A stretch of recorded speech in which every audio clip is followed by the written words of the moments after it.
Dewan masyarakat yang I ada tengok, ada nampak, most of the time kosong lah. As a place for Kenduri, kenduri, badminton. sepak takraw.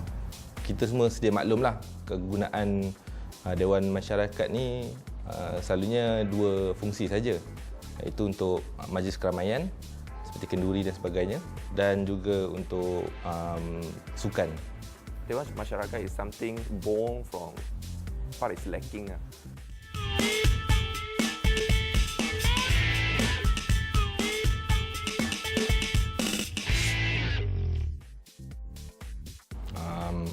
Secara umumnya saya kerja sebagai illustrator dengan designer untuk digital dan juga analog. Okay, we're called Karya.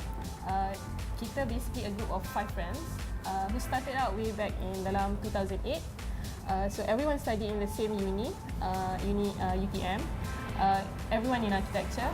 A few years apart, ada yang same batch, ada yang bawah sikit. And then we started out by starting macam nak let loose sikit lah, from study.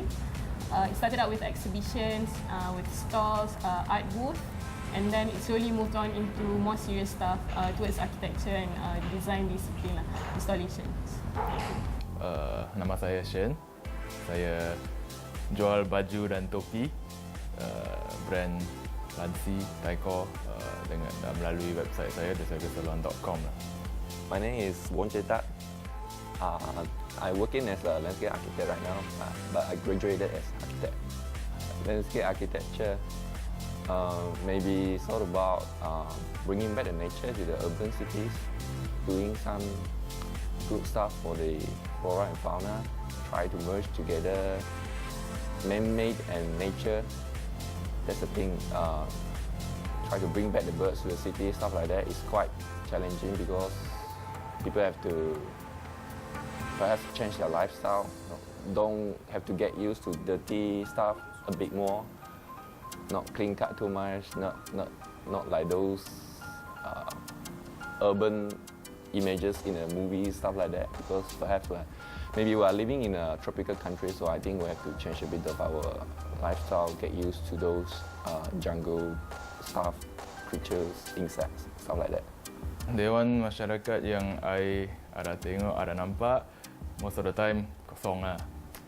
Or they use it for meetings, okay, or rukun tetangga meetings, things like that. Tapi I rasa what's lacking is not just for a Dewan Masyarakat, but public things in general, right? Or even let's say government things in general, is that branding lah. Branding tak strong. So when people tengok macam whether it's bangunan awam, right, atau benda awam, they think like dia tak special lah, dia tak appealing. Sebab memang branding tu macam tak cantik sangat lah. So what I would do if I build a Dewan Masyarakat is to give it a strong branding, something that people feel like it's cool lah. Not to say it's hip, it's happening, but it's something nice lah. Dewan Masyarakat, I think layman define it as a place for kenduri, badminton, sepak takraw. Dewan Masyarakat kalau dekat kampung-kampung semua tak ada problem. Tak payah sewa, tak payah ambil kunci kat ketua kampung ke apa benda, just minta permission. Tok kita nak main badminton ke apa benda, nak buat kenduri, nak apa boleh semua, buat terawih, tak ada problem, tak ada problem. Tapi we see that it's a big problem in urban punya area. So let's say kita ada macam multi-purpose hall dekat kondo ke apa, but it's not meant for public sangat. It's for the resident only. So it's macam private. So public semua tak boleh guna sangat. And then kena sewa. And then kena booking 3 months in advance, 6 months in advance, so kalau popular halls kan. Dia punya usage tu tak total. Memang secara amnya kita semua sedia maklum lah kegunaan Dewan Masyarakat ni selalunya dua fungsi saja, iaitu untuk majlis keramaian seperti kenduri dan sebagainya, dan juga untuk sukan.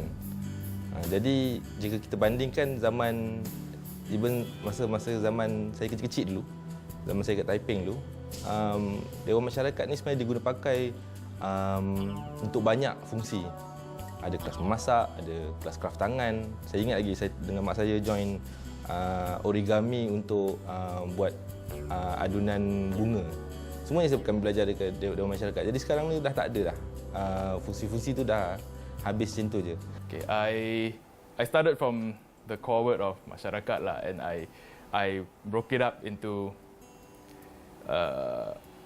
beberapa parts that what makes up a masyarakat, right? So the 5 things are, number 1, meeting, right? For some reason, all the words start with M, just to make it sound nicer, right? So you meet, that's the number 1 thing. You have a community comes together, you meet, right? So meeting is 1. Number 2, makan, right? That's what brings Malaysians together, people together, food. Okay. Number 3, it would be music, right? Music brings people together. Number 4 would be, from my point of view, my personal opinion, what it would help to have this in Dewan Masyarakat would be, I call it market lah. Okay, I'll explain later, market. And last but not least, the one thing that we all know what Dewan Masyarakat are for, majlis lah. I think because I'm born in Sarawak, so I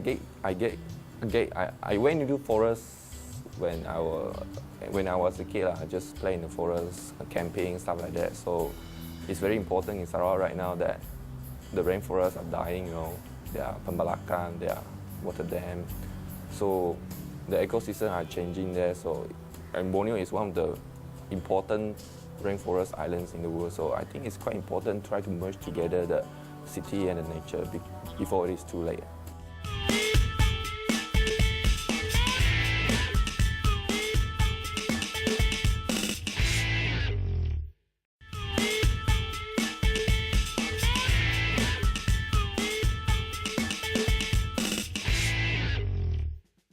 Dewan Masyarakat is something born from what is lacking. So I think in different contexts, you should have different kind of Dewan Masyarakat. So maybe in a city context, it can be the abandoned buildings or a big park, just like the urban park in Banza. So the big park can be multifunctional. So it doesn't have to be just the Dewan Masyarakat. It can be the park for daily usage. We can even have religious institution there. Maybe Islam, Buddhist, and Christian can have small temples and chapels there, so they can share the space. Because I think to get closer to the God, so I think have to immerse into nature is better, so you can think more peacefully, stuff like that. And then for those urban park, you can have some kindergarten school, so the children can just during some of the lesson go into the park and play around, stuff like that, learn more about the trees, learn more about the insects, stuff like that. Nowadays they just gel in the cage of of the residential houses. They cannot go out, or you cannot go out, you just have to play around this plastic area. So I think stuff like that so have to double out. So if we build a better park, so people will use it, it's Dewan Masyarakat in different definition. It's just how we put in all those lacking elements, and then some expert can come in and plant some endangered tree species. Stray dogs, like all those homeless people, they can just go there. It's their religious institution there. They go there, people take care of them, and then try to guide them, go on try to find their path in their life. And then stray dogs go there, and those NGOs can just come in and help them. It's like a society park. All the society can do whatever they want with the park. It's a Dewan Masyarakat in the urban context. This is what I think. Apa kata kita bawa balik fungsi yang pernah diguna pakai oleh penduduk setempat sebelum ini, seperti katakan untuk warga emas, kita boleh offer dia kelas IT kelas, katakan untuk mobile banking. Sebab sekarang ni warga emas ataupun yang senior citizen dia tak dapat garapi apa fungsi IT dalam kehidupan sebenar diorang. Kita boleh ajar semua tu untuk menyenangkan kerja diorang. Dan untuk kanak-kanak, saya duk fikirkan sekarang ni untuk memperkasakan diri mereka sebelum mereka bekerja dan sebagainya, kita boleh offer macam coding classes. Sebab sekarang ni kalau kita lihat di luar Malaysia, kanak-kanak boleh cipta apps masa sekolah rendah lagi. Jadi this kind of knowledge lah yang ilmu pengetahuan yang perlu kita instill pada kanak-kanak ni pada usia muda. Jadi antara yang lain macam biasalah cooking class ke. Dan untuk kelas memasak ni, saya ada come up dengan satu idea lah. Dari segi kelas memasak ni bukan sekadar belajar memasak saja. Saya cadangkan dalam Dewan Masyarakat itu sendiri ada satu entiti ataupun satu unit di mana ia menjalankan bisnes makanan F&B lah, makanan dan minuman di premis itu tersebut. Maknanya seperti kalau kita lihat di sini, macam di sini saya cadangkan di mana di sebelah tepi ataupun di mana-mana bahagian dalam tu kita ada satu corner untuk F&B, di mana bukan sahaja dia dapat sustain dari segi keuangan kepada Dewan Masyarakat itu sendiri, tetapi kepada pelajar-pelajar yang belajar memasak ataupun belajar menjadi barista, nak buat kopi ke sebagainya, mereka boleh dapat duit lebih ke apa, katakan student masa cuti sekolah, dia boleh dapat duit lebih untuk bekerja di kafe ni. Dan operating dia seperti biasa. Katakan jika ada aktiviti kesukanan ke, ada orang main badminton apa, dekat dalam tu pun dia boleh jual air isotonik ke apa, air lah, jual air ke dan sebagainya ataupun snacks. Jadi itu yang saya dapat gambarkan lah. Coming as an entrepreneur, so to speak, I feel that the scene or the local community would help if kami ada satu tempat yang boleh jual benda kami lah, whether it's saya jual baju atau jual makanan atau buat servis. That's what brings the bedroom entrepreneur into becoming a businessman. We need somewhere to start lah, and most of the time yang semua yang start small, start kecil-kecil, memang sebab tak ada duit lah nak ada satu platform untuk jual benda mereka. So turning the Dewan Masyarakat into a marketplace, right? Whether it's for bazaars, right, or a place where people can rent either for free or at a minimal cost on a weekly basis, monthly basis, it will bring life into the Dewan Masyarakat when it's not being used for majlis or kenduri, things like that lah. So that's the market point of view. Music, we all know there are a lot of budding musicians, right? Semua orang nak jadi artis, semua orang nak jadi rockstar. Tapi you kena ada satu tempat untuk mula lah. Dan kalau you pergi tempat macam cafe ke, gig yang lain ke, kalau you baru lagi, tak ada orang nak layan you lah, tak ada orang nak bagi you chance untuk perform lah. So kalau you ada satu, since Dewan Masyarakat memang ada stage kan, the stage will be there, so why not use the stage as a platform for these musicians to experience, performing firsthand, so that they have this platform, this place to show off their talent lah. Ada talent ke tak, that's another question lah. But whether you're a musician atau stand-up comedy, performing art, theatre, things like that lah. Nak cari crowd, that's up to you lah. You have to find your crowd, bring them to the Dewan Masyarakat. But the venue is there lah for you to make use of it. Makan, there's this idea. It's a very typical Malaysian idea, but I think it's very cool if I had one, right? Malaysia's longest barbecue pit, since Malaysian Book of Records memang want to be the longest, the biggest, things like that. It's not just barbecue pit, sebab you can make it Malaysian lah. You boleh buat ikan panggang, ikan bakar, or you want to do satay, you want to do Ramly burger, things like that. So big one, everybody can come. You just need to bring your own food, bring your own charcoal, and make sure you clean up lah after you leave. That's where the deposit comes in lah, so to speak. Things like that. So yeah, the other things like majlis, meeting, that's what the Dewan Masyarakat has been used for all this while. So yang tu biasalah, whether it's meeting for the community, right, or majlis kahwin, things like that, it's already been used. So those are the 5 pillars for Dewan Masyarakat.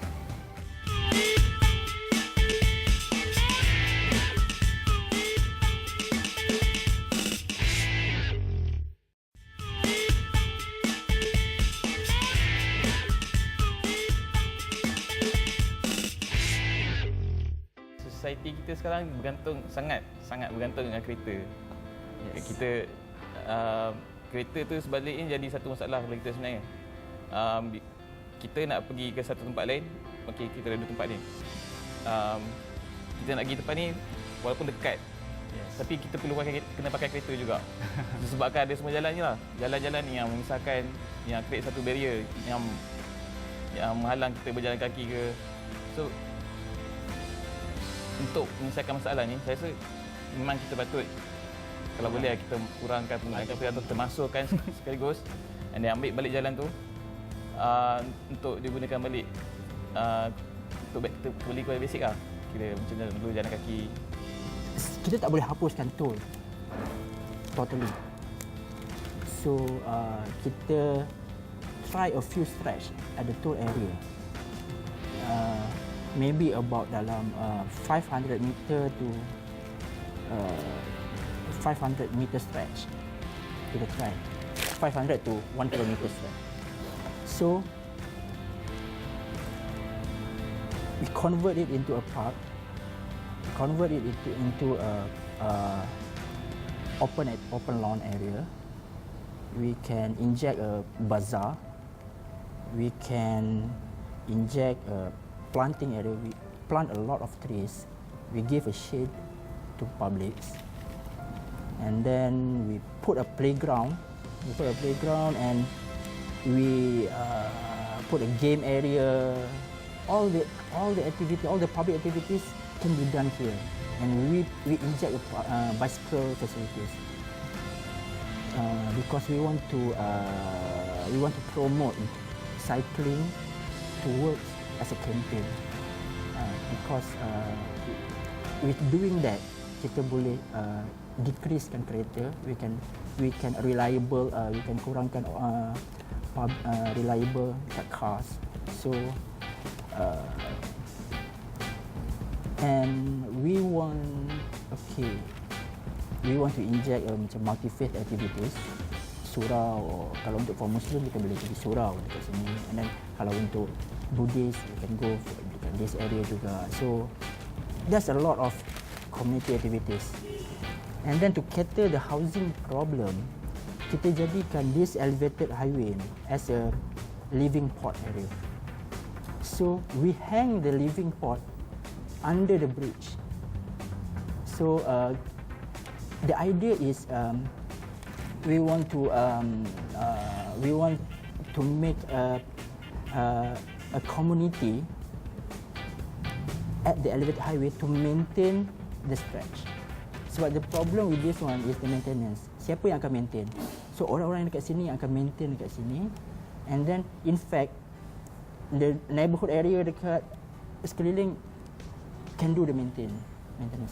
Dari segi infrastruktur tu, saya tak ubah banyak. Basically apa yang saya fikirkan adalah based on existing punya yang sedia ada lah, Dewan Masyarakat yang sedia ada. Jadi saya buat sedikit research lah mengenai Dewan Masyarakat di negara lain juga. Salah satu perubahan ringkas yang dibuat oleh setengah community center adalah dan yang memberi impak yang besar, iaitu pencahayaan. Di mana mereka hanya selalunya Dewan Masyarakat ni tidak diguna pakai sangat sebab dia gloomy, dia tak menarik dan sebagainya. Jika malam-malam pun orang takut nak pergi sebab keliling dia gelap. Jadi dengan make sure tiada satu pun sudut yang gelap terdapat di Dewan Masyarakat tu, para penduduk setempat akan merasa benda tu macam welcoming lah, rasa mereka menjemput diri mereka untuk terlibat dalam aktiviti dalam Dewan Masyarakat tersebut.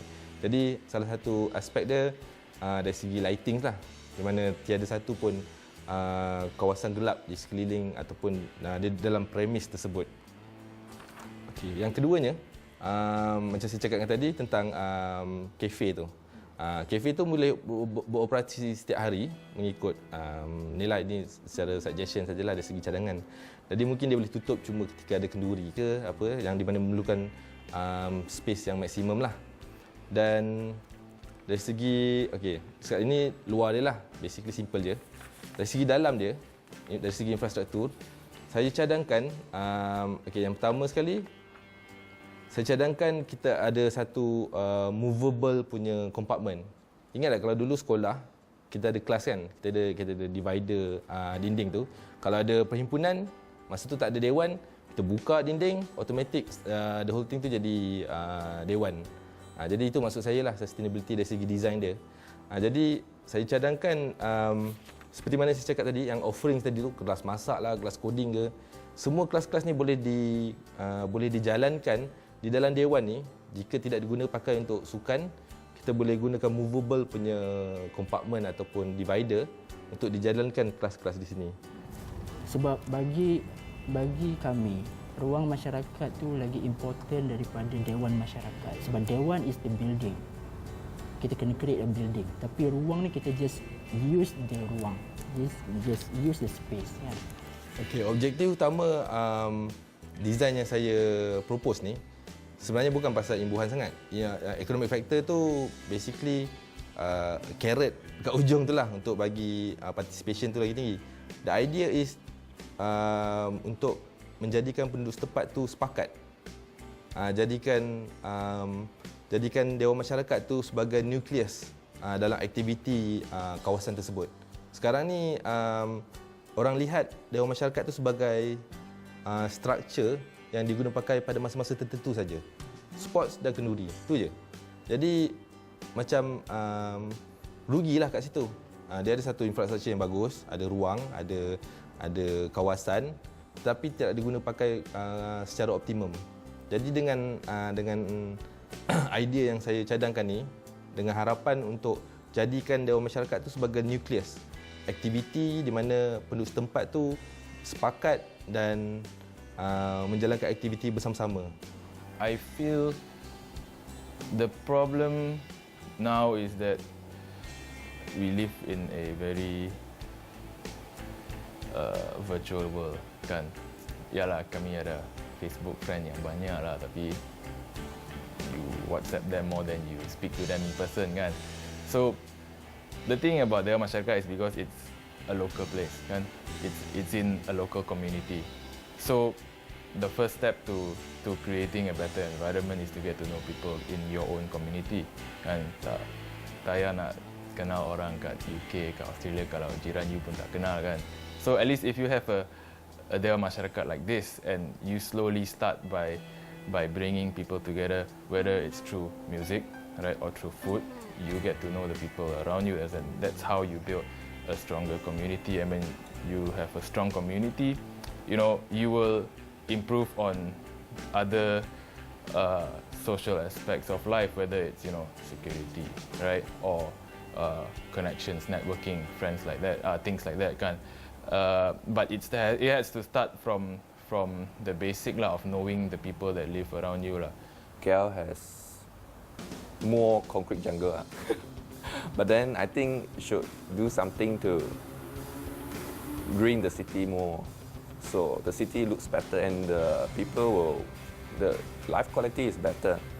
People are not that stressed, and then all the transportation system has to be changed. If there are more trees, more jungles, more animals, you know, children experience is different. Nowadays, children hardly touch the soil. So children, new generation, they have the chance to play with the nature just maybe outside their doorstep. People are living in condominium right now, you know, so greening the ground level is quite important.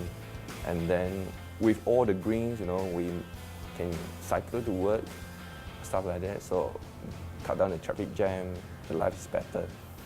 Happier city in the end.